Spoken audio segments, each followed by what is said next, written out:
Hello, welcome to today's class. In today's class, we will talk about tree variable Karnaugh maps. In the last class, we talked about Karnaugh maps and we looked at Karnaugh maps of two variable functions. Here is a truth table when we have three variables x1, x2, x3.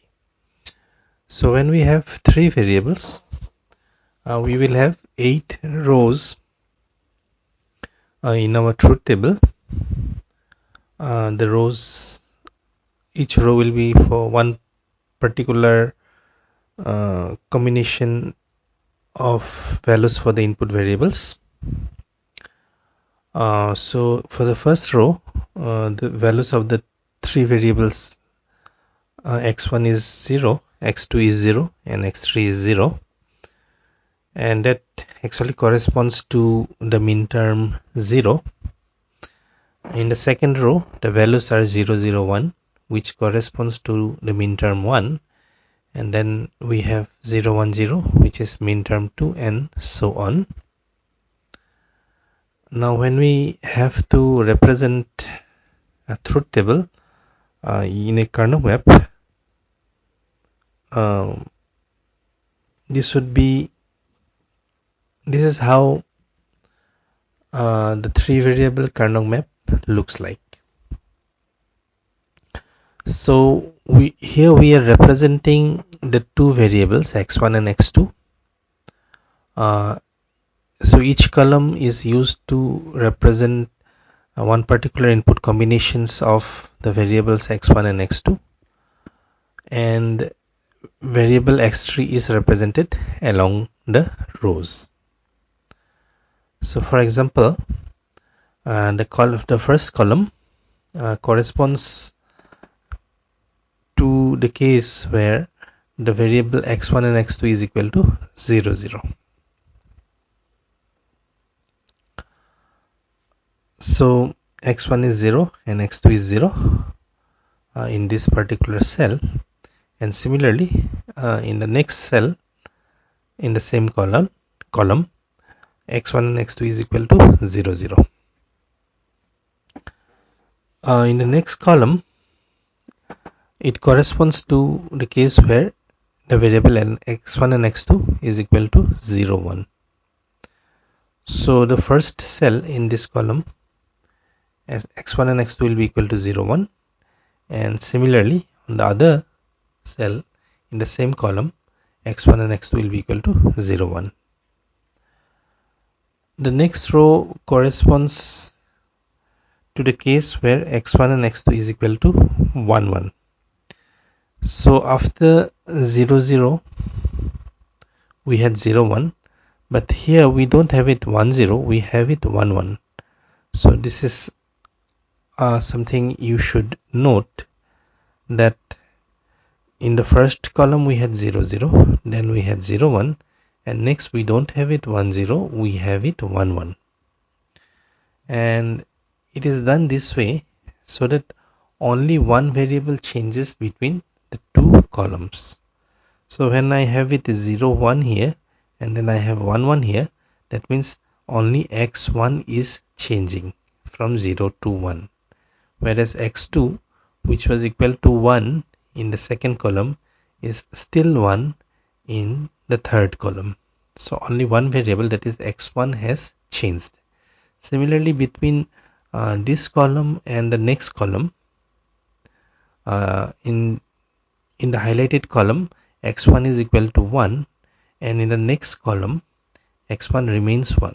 So x1 do not change, whereas x2 is equal to 1 in the highlighted column and it is 0 in the next column. So again we see that only one variable changes as we move from one column to the other. If we would have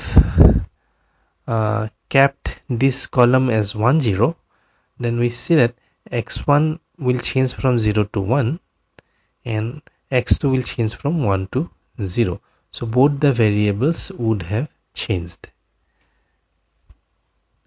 So since we want only one variable to change, we label this column 1 1,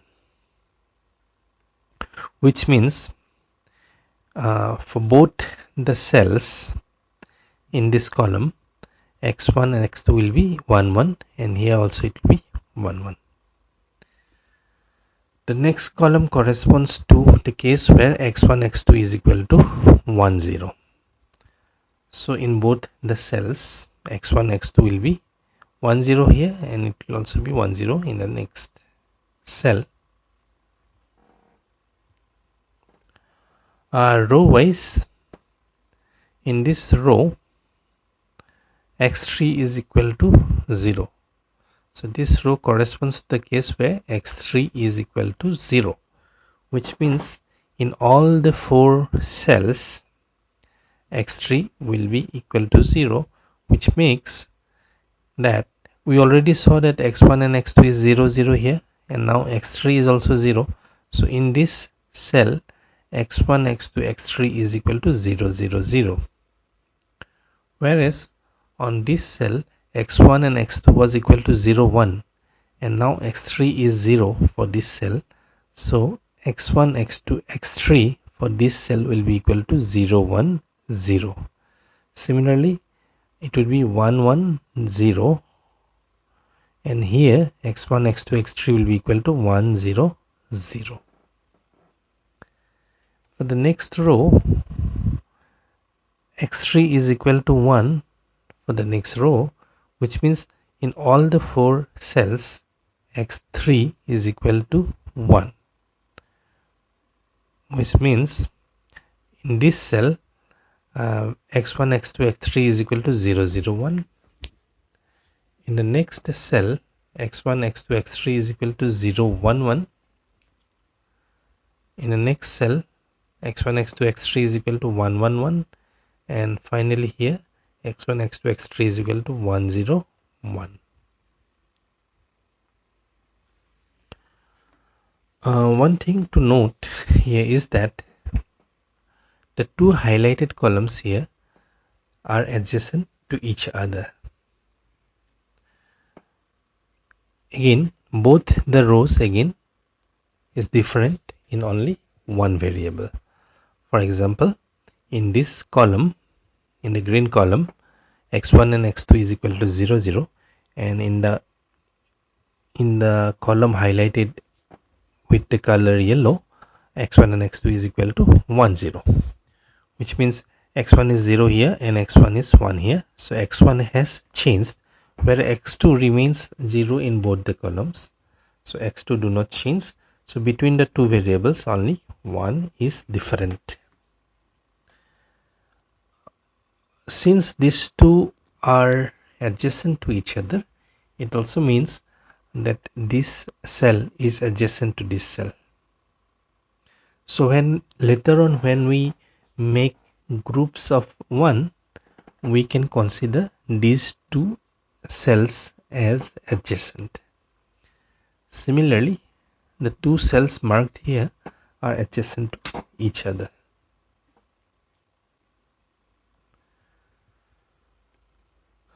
Now, so for this truth table, this was the Karnaugh map.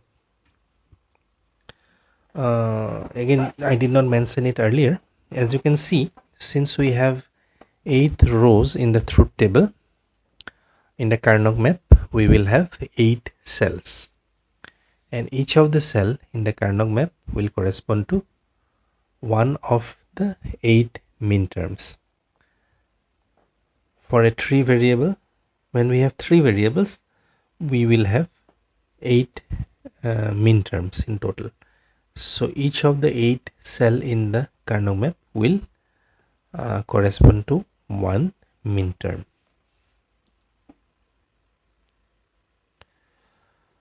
So this first cell where x1, x2, x3 is equal to 0 0 corresponds to minterm 0.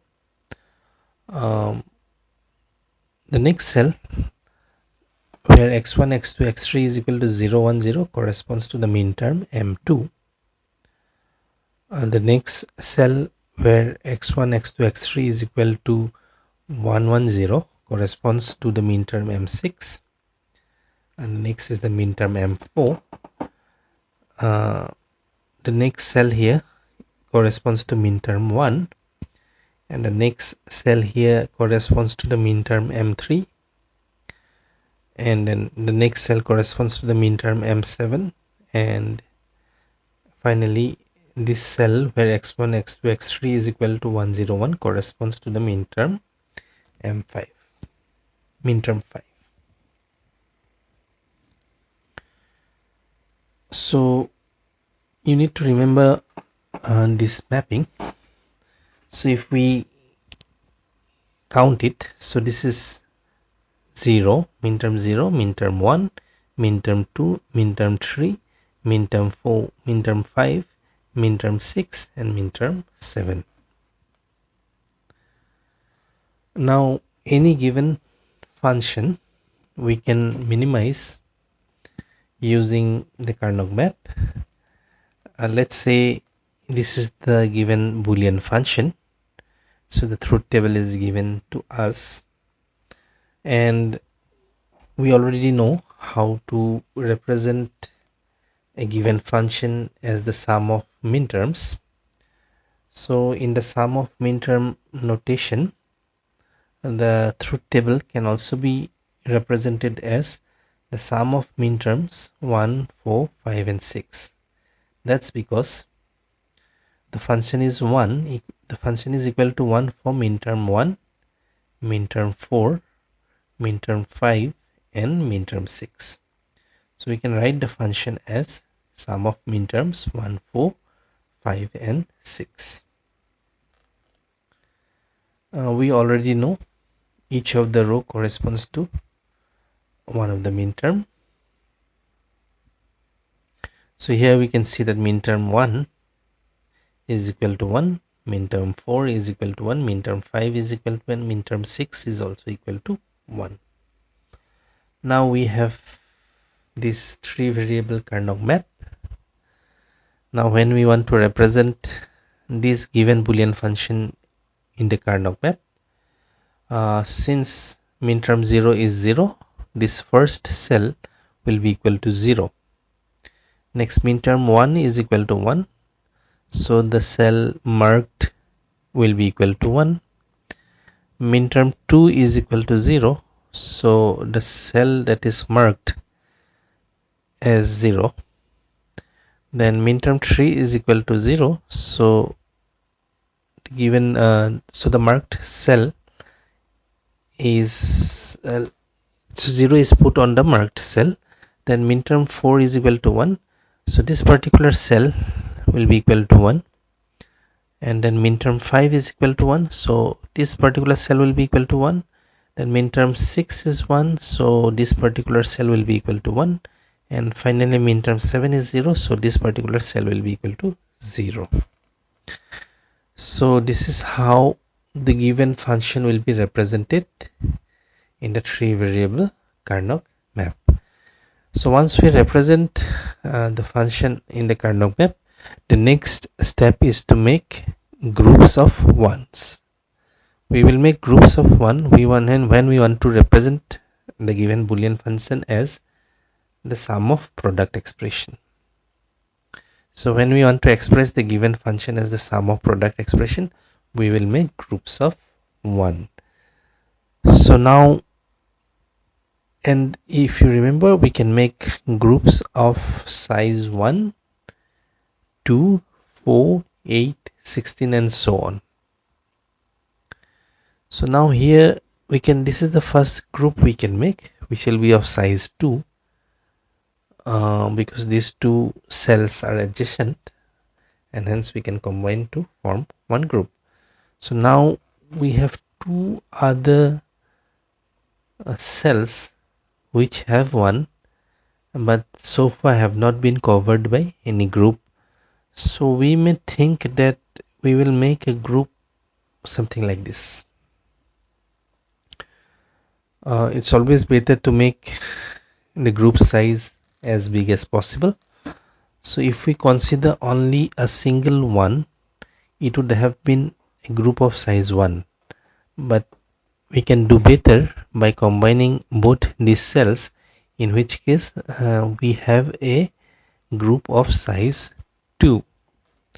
And then finally there is one cell here which has not been covered, so we can make a group of size 1 for this particular cell. However, so now when we have 3 different groups, each group will be represented by a product term. So our Boolean expression will be the sum of 3 product terms. And actually this is not the correct way to make the groups, because this grouping will not yield the most minimum Boolean expression. If we try to make the Boolean expression for these groupings, we will, as I said, we will have 3 product terms. And the better way to make the groups is shown here. As before, we will make this group of size 2, and as we had discussed in one of the earlier slide, these 2 cells are adjacent to each other. So I can combine these 2 cells to form one group of size 2. And now all the ones has been covered. There is no uncovered one. So all the ones has been covered, and we can now proceed to find a Boolean expression using only these 2 groups.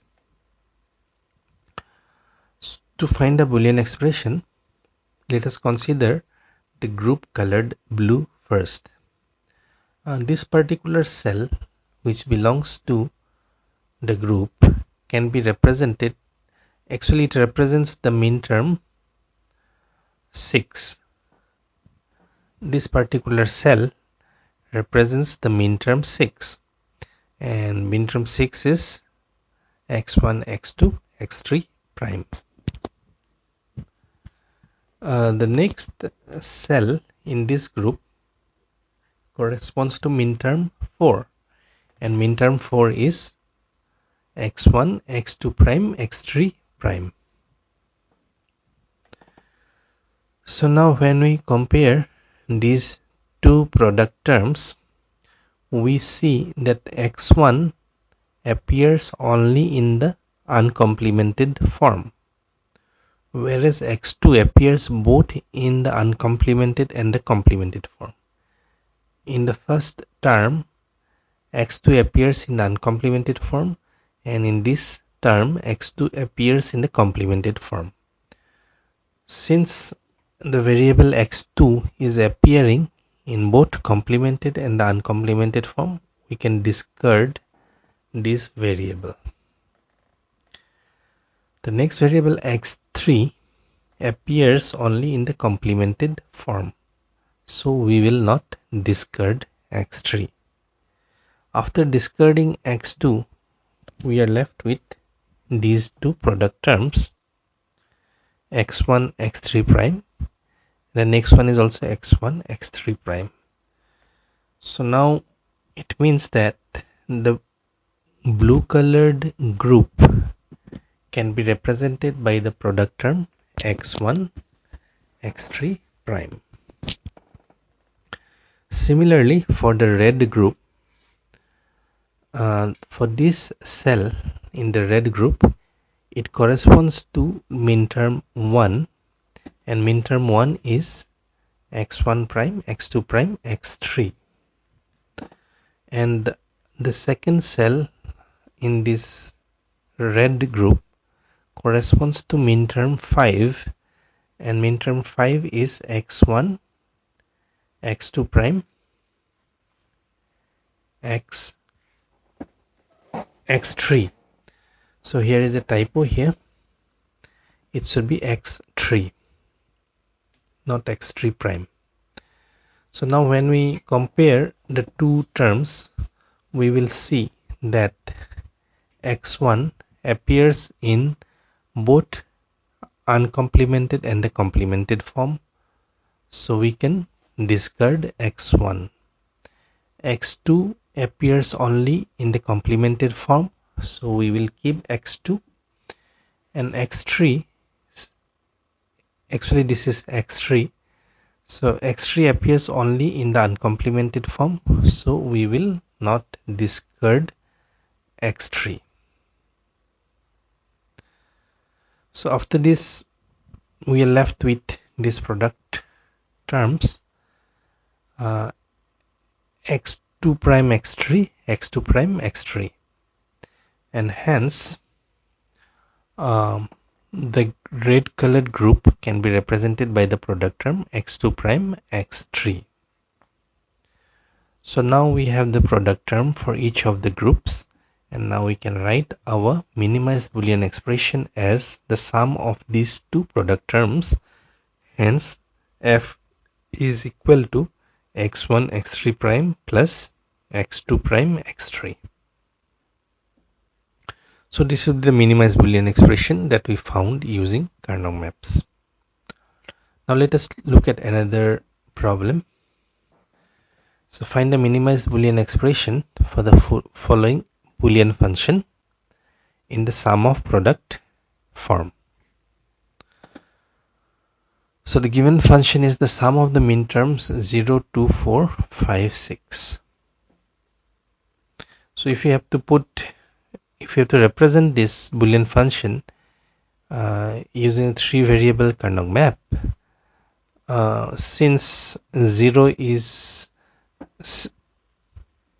we have written is the sum of minterms 0, 2, 4, 5, 6, it means that for minterm 0 the function will be 1, for minterm 2 the function will be 1, for minterm 4, minterm 5 and minterm 6 the function will be 1. Hence the cell which corresponds to minterm 0 will be equal to 1. The cell which corresponds to minterm 2 will be equal to 1, and this particular cell which corresponds to minterm 4 will be equal to 1. Then this particular cell which corresponds to minterm 5 will be equal to 1, and finally this cell which corresponds to minterm 6 will be equal to 1, whereas the other three cells will be 0. So this is the representation of the given Boolean function in the Karnaugh map. So once we represent the function in the Karnaugh map, next step is to make groups of 1. And as you know, we can make groups of size 1, groups of size 2, groups of size 4, groups of size 8, groups of size 16, and so on. And we should always try to make the largest size group, because that would lead us to the most minimized expression. Here in this problem we have these 4 cells equal to 1, so we can, and they are adjacent to each other, so we can make a group of size 4. This is the largest we can make. We cannot make a group of size 8 because these cells are equal to 0. Then we have this one which is not covered yet. So if we consider it as a group of 1, and that's one way to do it, but that would not be the most minimized, because we can combine these two cells. Although this has already been covered by one group, but when we want to cover this, we can consider this cell one more time, and now using these two cells we can make a group of size 2. Now once you finish making the groups, you have to find out the product term for each of the group. Now the blue colored group consists of 4 cells. For the first cell, it corresponds to min term 0, and hence the product term is x1 prime, x2 prime, x3 prime. The next cell corresponds to min term 1, and hence the product term is x1 prime. Actually, it corresponds to min term 2, and hence the product term is x1 prime, x2, x3 prime. The next cell corresponds to min term 6, and hence the product term will be x1, x2, x3 prime. And the last cell in this group corresponds to min term 4, and hence the product term will be x1, x2 prime, x3 prime. Now we see that x1 appears in both complemented and uncomplemented form. So we can discard the variable x1. The same thing for variable x2, because x2 appears in both complemented and uncomplemented form. So we can discard variable x2 also. What about variable x3? Variable x3 appears only in the complemented form. Hence, we don't need to discard x3. So after discarding variable x1 and x3, we are left with x3 prime. And hence we can represent the blue colored group using the product term x3 prime. For the group red colored group, it consists of two cells. This particular cell can be represented using the product term. It corresponds to min term 5, so it can be represented using the product term x1, x2 prime, x3. And the other cell can be represented using the product term.